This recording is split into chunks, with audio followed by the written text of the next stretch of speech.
the blessing, Baruch atah Adonai Eloheinu melech haolam, asher kitshanu b'mitzvotav v'tzivanu la'asok b'divrei Torah. Blessed are you, O Lord, our God, King of the universe, who sanctifies us with his commands and commands us to engross ourselves in the words of Torah.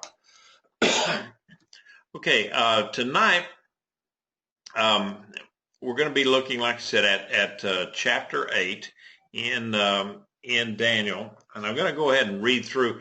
The way I'm doing it tonight is just kind of verse by verse and going through some of these things, and so we'll just read through it.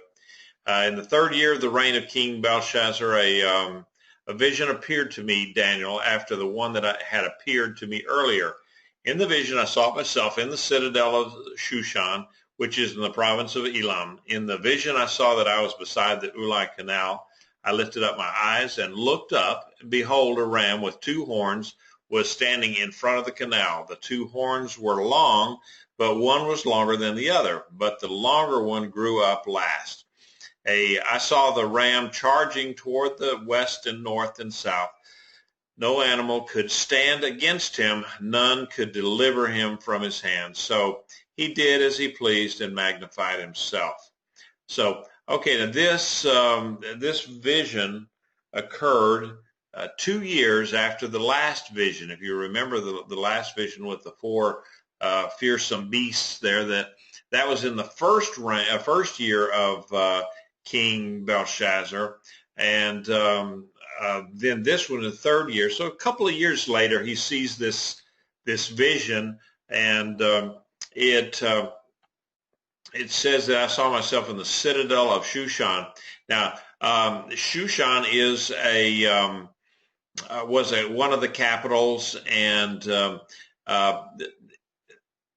there's some talk back and forth between the various commentators that, you know, where the way that the wording is written here, it's for them, some of them are unclear whether Daniel was in Shushan or the vision, in his vision he was in Shushan, but he was actually in Babylon.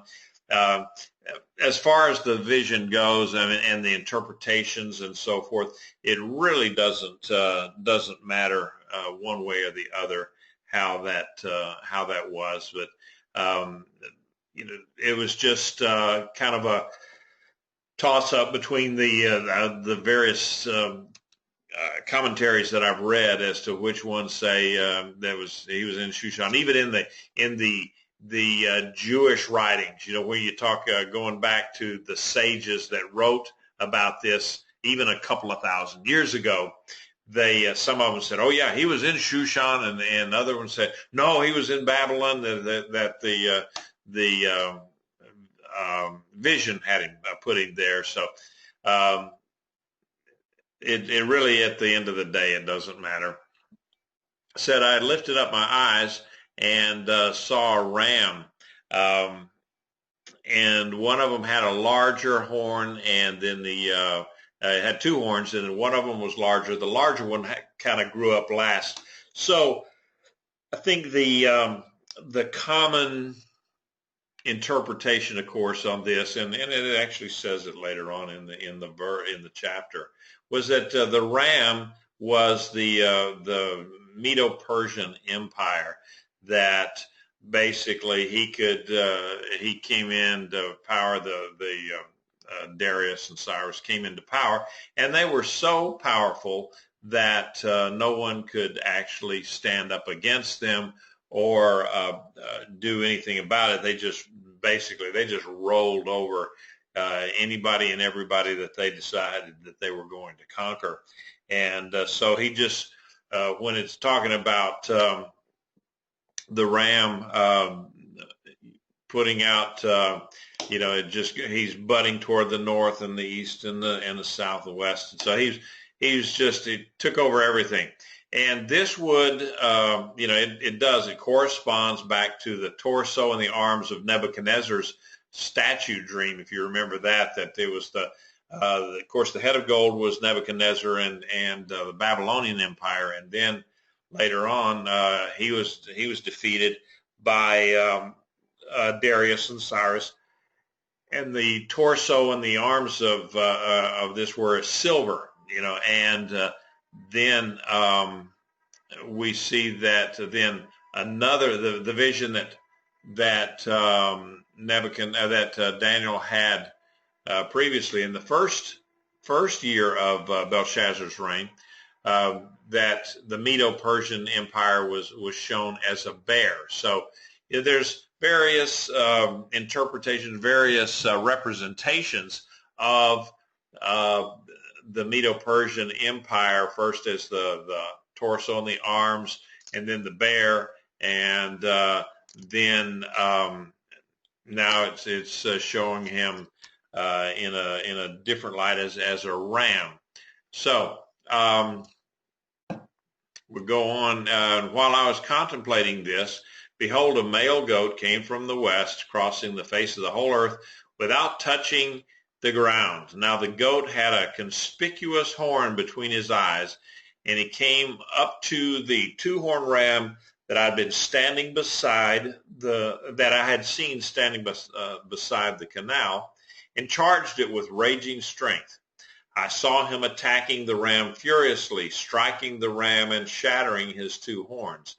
Now the ram was not strong enough to stand against him, so he knocked the ram to the ground and trampled him. No one could rescue the ram from his power. The male goat became exceedingly great, but as soon as he became mighty, the large horn was broken, and in its place 4 prominent horns grew up toward the 4 winds of heaven. Now, this goat here, he-goat that we're talking about, basically what we're talking about is kind of a unicorn goat, one with one great horn right smack in the middle of his head. So it would kind of, that's the only thing I could think of calling it, would be a unicorn goat. And most all of the commentators that you read, I would say 95% of them or more identify this as the Greek Empire. And that was represented by Alexander the Great at basically the height of his empire. Then, of course, he dies of a fever, or some say he was poisoned. Who knows? It's kind of a mystery as to how he died. But he was, I think he was only like 33 years old. And they say, well, the kingdom was split up between 4 generals: Cassander, Lysimachus, Seleucus, and Ptolemy. And that's the traditional interpretation of this. Tonight, I would want to maybe bring out something a little bit different, a lot different, as said, that just give somebody something to think about, and we'll look at this. It says, out of one of them came a small horn, which grew extremely large to the south and the east and toward the beautiful land. It grew as high as the host of heaven and hurled some of the hosts and stars down the earth and trampled them. It set itself up to be as great as the prince of a host. It took away from him the daily offering, and the place of his sanctuary was thrown down. The host was given over to the daily sacrifice in the course of its rebellion, and it will hurl truth to the ground and prosper in what it does.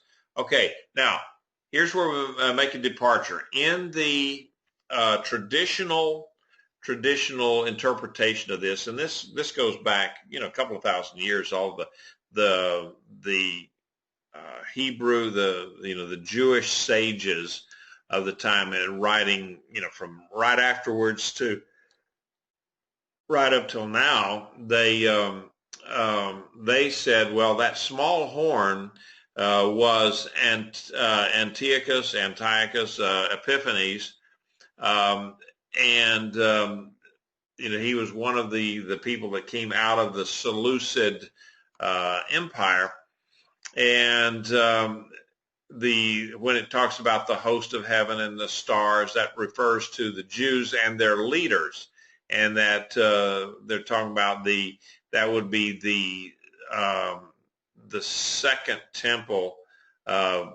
being desecrated, because if you remember at the time that Daniel was writing this, Nebuchadnezzar had already destroyed the first temple in 586 BCE. And then also the second level of meaning there is that the small horn represents the end times Antichrist. Now, what I want to talk to, maybe depart a little bit on this, is that if you look at history, the four generals of Alexander the Great did not actually come to power right away. There was what they called the Wars of the Diadochi, and that was there were only two generals actually that they tried to figure out between the two of them. Okay, now what do we do with Alexander's kingdom? Because he's got a son. We're waiting to be born to see whether it's if it's a son, then the kingdom will go over to the son. He will inherit it. If it's not a son, then maybe one of the other general wanted it to give to Alexander's brother-in-law, and so there was a struggle between the two of them, and basically one general killed the other one, and he set up the kingdom of the Alexander's empire.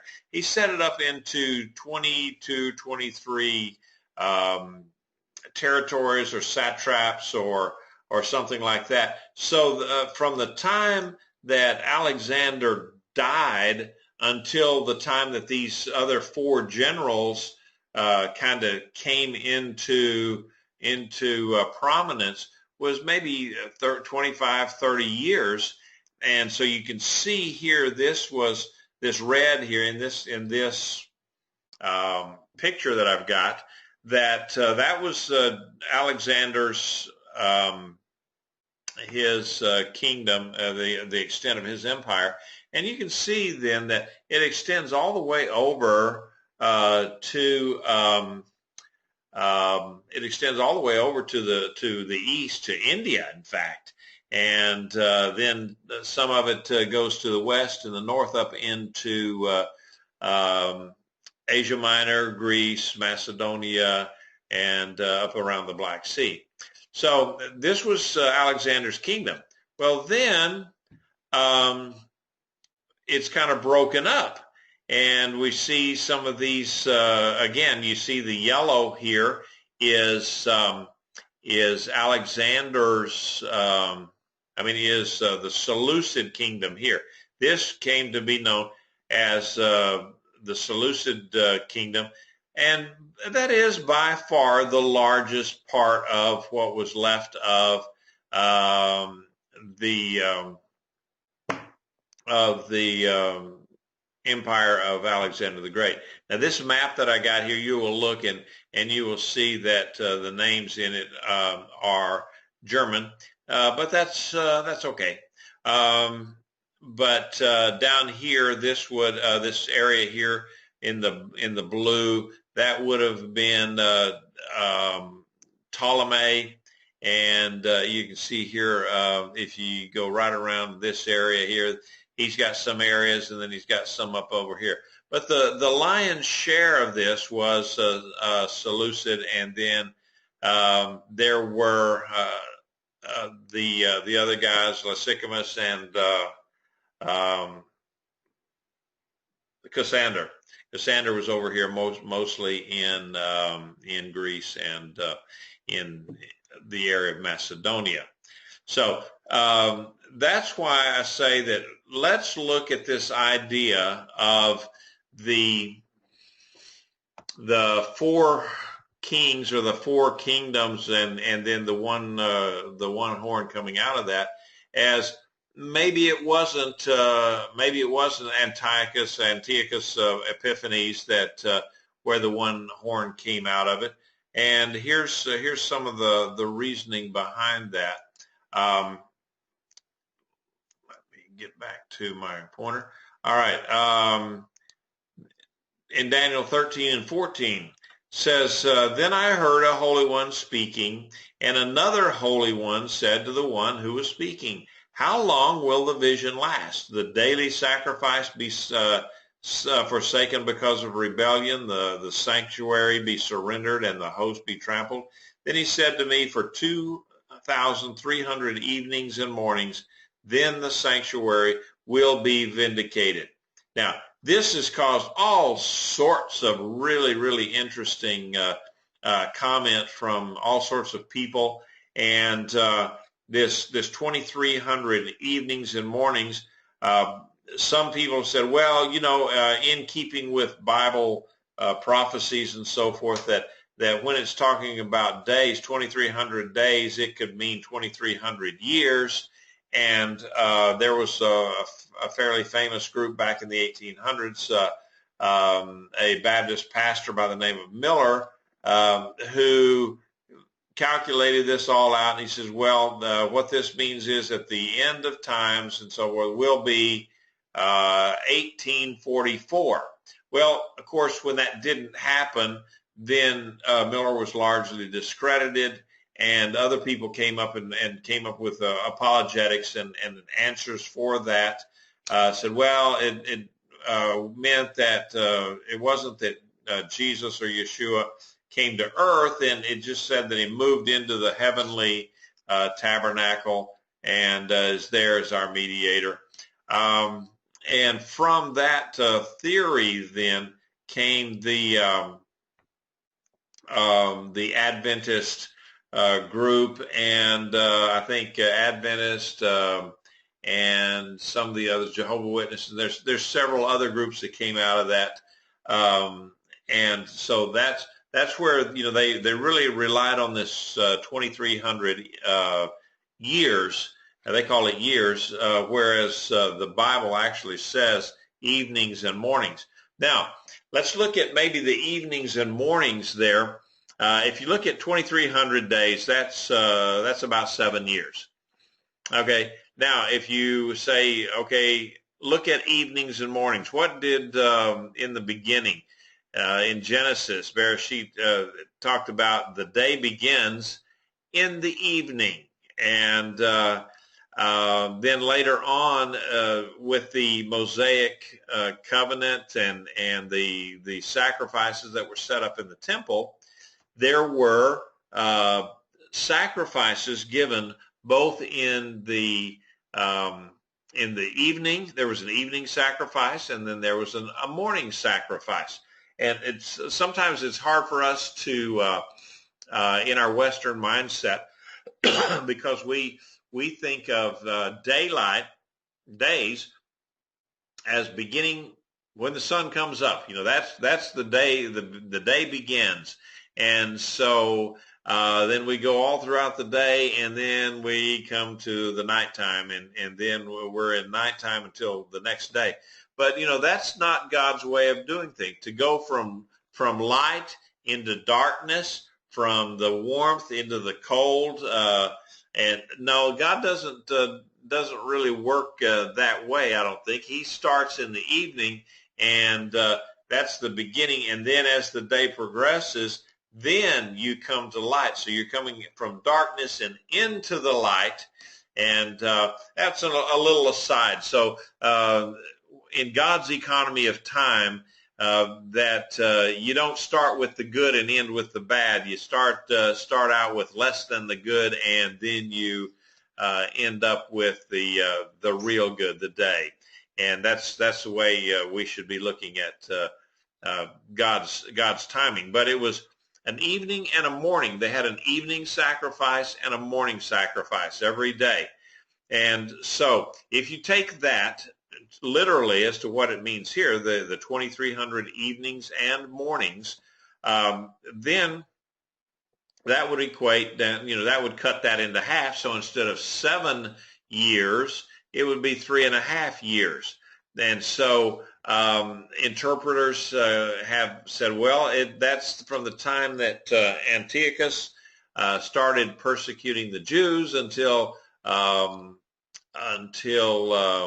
the Maccabees defeated him, and he sued for peace, and they were able to go back and cleanse the temple, sanctify the temple. Was 3.5 years. And so that's why some people look at this and say, well, this is Antiochus, and I think we want to look at maybe something else. If we look at verses 6 through 19, said, then I heard, 16 through 19, then I heard a human voice coming from between the banks of the Ulai, saying, Gabriel, make this man understand the vision. He came near to where I was standing, and as he approached, I was terrified and fell on my face.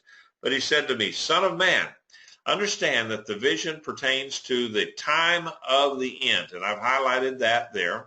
It says, while he was speaking to me, I fell into a deep sleep with my face to the ground. But he touched me and stood me up. And behold, I'm going to inform you about all that will happen later in the time of wrath, for the vision pertains to the appointed time of the end. Now, here's 3 times in this passage where Gabriel is telling Daniel. He said, okay, this vision that you're having here, this pertains to the end of time. So if this vision pertains to the end of time, then that was certainly not Antiochus, because he did not come up. We've had a lot of times since Antiochus was on the scene, and it's kind of strange that here Daniel is having a vision, and then he says he fell into a deep sleep with my face on the ground, to the ground. And basically, he's having this vision and he passes out. And so the angel comes over and touched me and stood me up. He grabbed me, set him up. And he says, I'm going to tell you what's going to happen later in the time of wrath. Now, of course, in Revelation, we see that the Great Tribulation talks about a time of wrath. So maybe, perhaps, this part of the vision talks about the end of time, and that's kind of where I'm heading with this today. Now, let me stop right here and see if anybody has a question or a comment or anything. If you got a comment on where we're at so far with this. Okay. 5, 4, 3, 2, 1. So far, so good.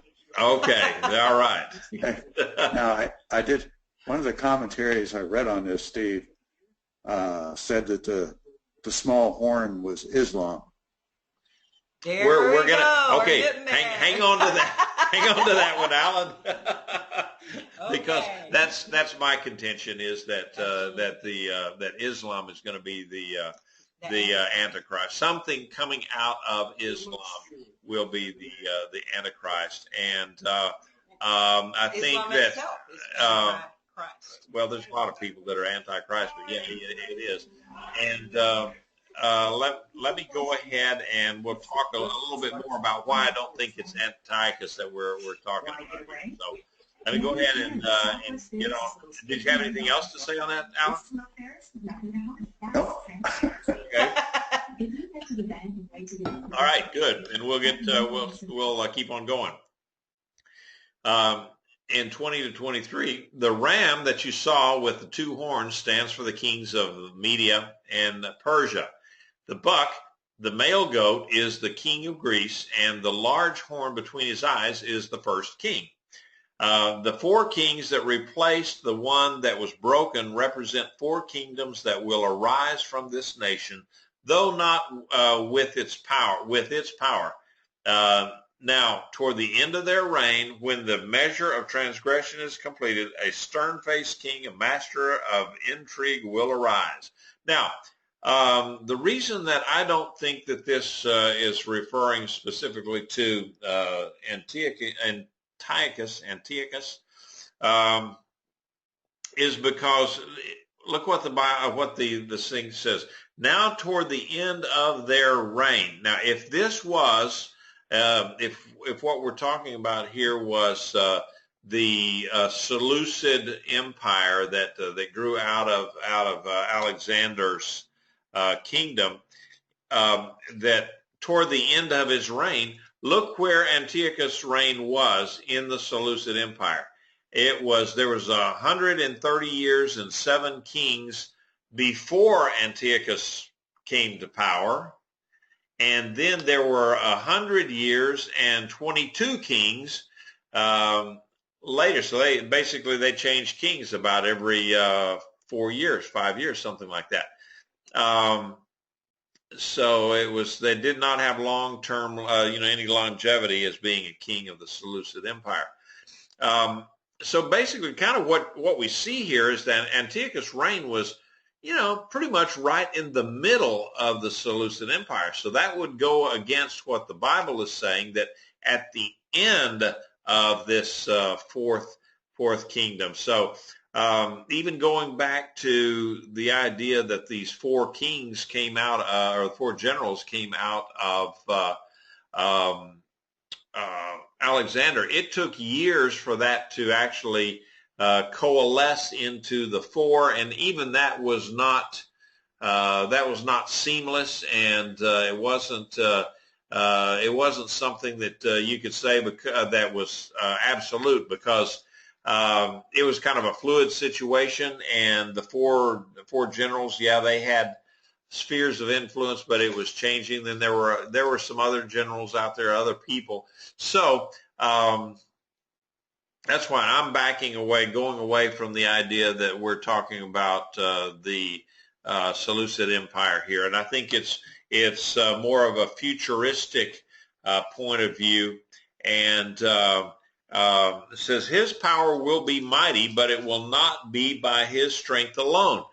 And so what that tells me is that here's the hint here in Hebrew exegesis. That would be it's a remez, it's a hint. It said his power will not be by his strength alone. So I'm looking at this one little horn coming up as being the Antichrist. And so if you put that in mind, that the one little horn is the Antichrist, then where does his strength come from? Of course, it comes from Satan.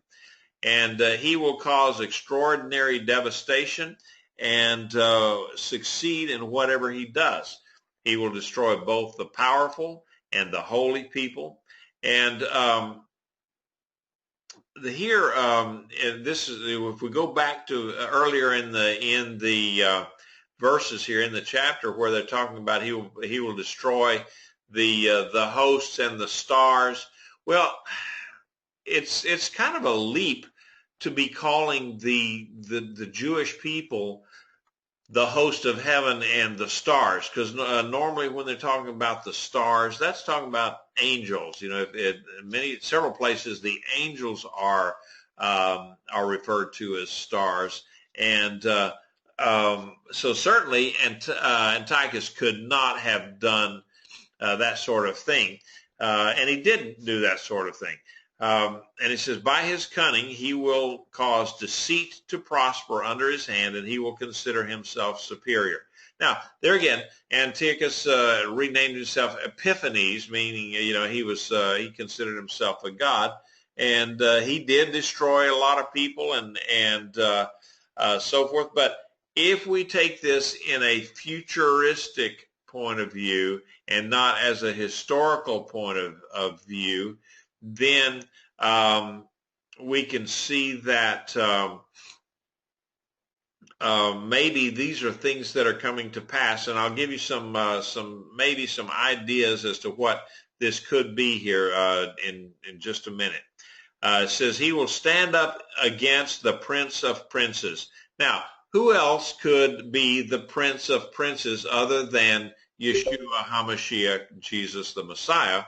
Because Antiochus, he came up against the Jewish people, certainly, but he didn't directly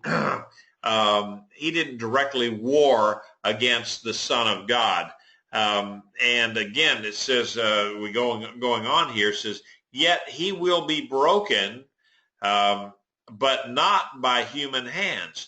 Now, we know that Antiochus was killed. It was certainly by human hands that he met his demise, and not by some strange, supernatural thing that, the lightning coming down and striking him or something. No, he was, if I remember right, he was either stabbed or poisoned. I don't remember right offhand.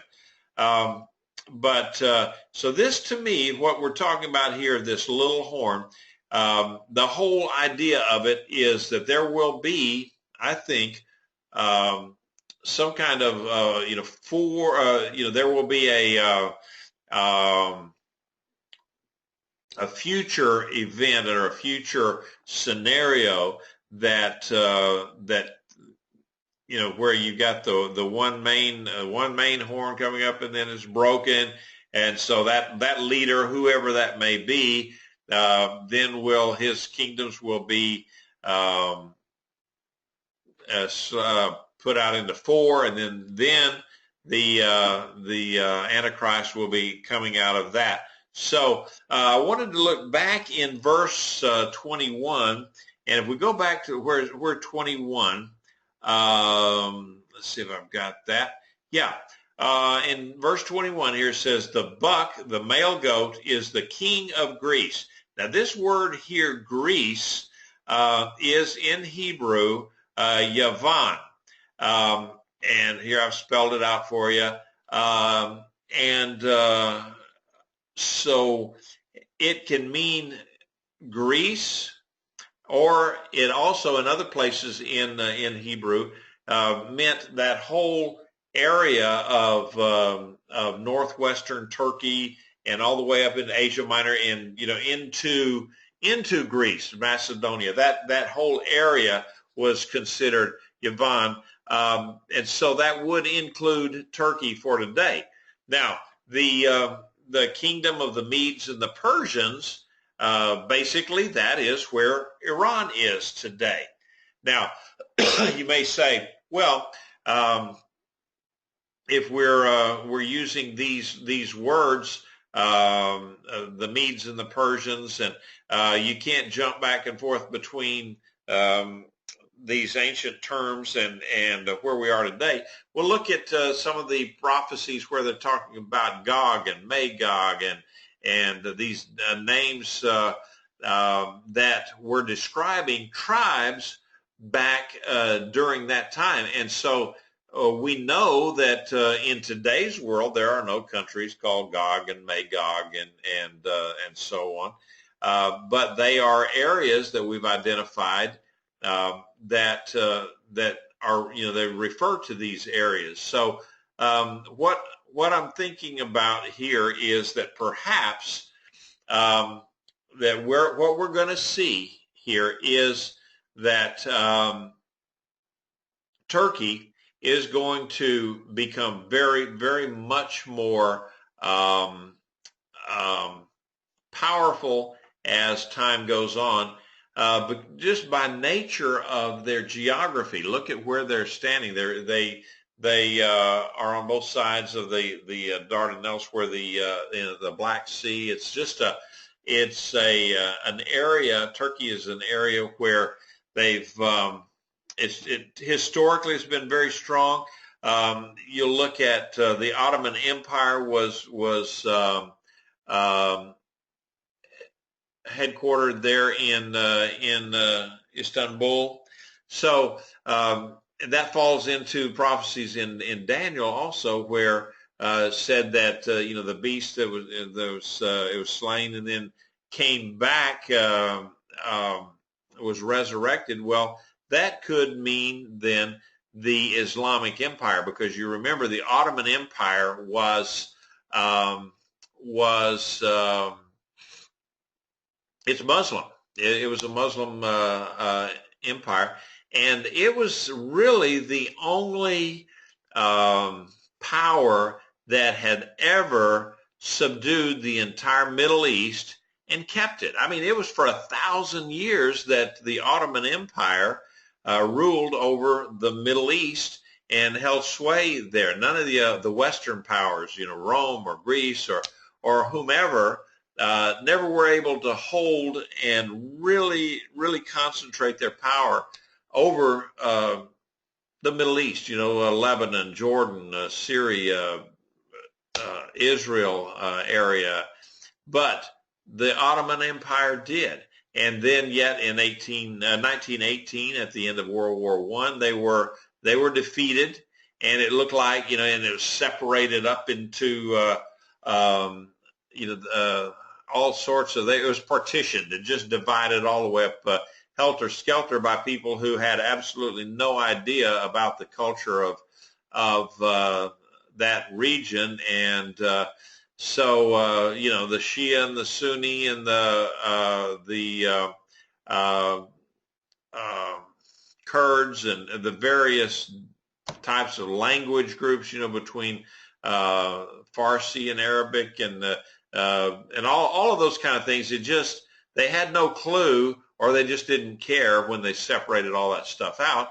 And so it just set it up for later on having wars and all sorts of problems in the Middle East because, let's face it, look at Iraq, where they made this one great big country, and yet it should have been three countries, because it's part of it's Shia, part of it's Sunni, and part of it is Kurd, and different language groups that were involved. So anyway, they divided all that stuff up, and so it looked like that the Islamic empire of the Ottoman Turks was gone. It was dead, but it's reviving now. We're seeing how that Turkey is becoming more and more influential. They've got their sphere of influence with possibly with ISIS and some of the other groups, whereas Iran, which, if we talk about that being the Medes and the Persians, they're against Turkey. So, this is an ancient rivalry that goes back way back, where that Turkey, the goat, and Medo-Persians, Iran, the ram, they're going to go at each other. And I think what we'll see possibly, now, again, I'm not going to be doctrinaire about this thing, but you might possibly see that Iran continues to increase its sphere of influence, because right now, they got Hezbollah and various factions that even parts of Syria and so forth that are they're being influenced greatly by Iran. And then you got the Turks, and they've got their group of people, and it's kind of setting up against where there will be a war out of that. And so if you look at the imagery that's in Daniel chapter 8, you have the he-goat and the ram.